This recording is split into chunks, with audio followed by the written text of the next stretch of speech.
I'm not like other girls. Most of you have probably heard this phrase, or some rendition of it.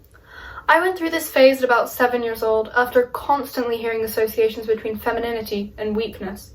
Of course, year 2 me didn't realize this consciously, so it manifested in me hating pink and princesses and never wearing skirts.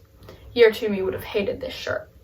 You've heard these ideas too, even if you haven't given them much thought. How many times have you overheard a coach or sports captain say, "You throw like a girl"? Maybe a friend has told you laughingly, "He screamed like a little girl." These ideas are drilled into girls from a startlingly young age. We're told we can't be strong and smart.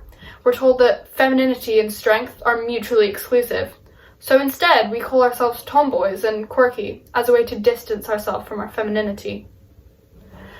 Last year, there was a trend separating girls into two categories, high girls and bra girls, the former being generally helpless, while the latter was cool and independent.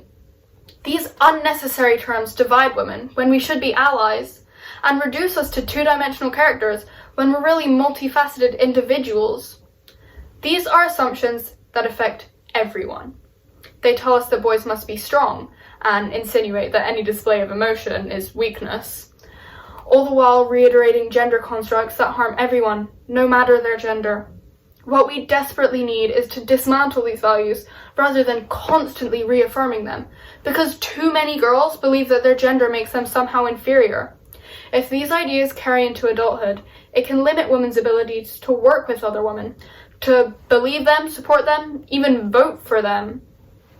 I hate to think of how many times I've felt an underlying frustration for another girl, simply for having the same interests as I do, because I wanted to feel special or unique. But settling down to watch a rom-com with my best friend doesn't make either of us any less special. And anyway, my individuality isn't tied up with my gender, but with me.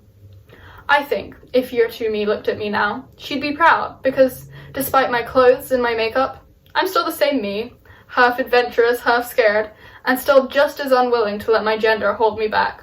So today, I offer you a new phrase. I am like other girls. I strive to be like my idols, and in what world is that a bad thing? I can only hope that someday other girls might want to be like me.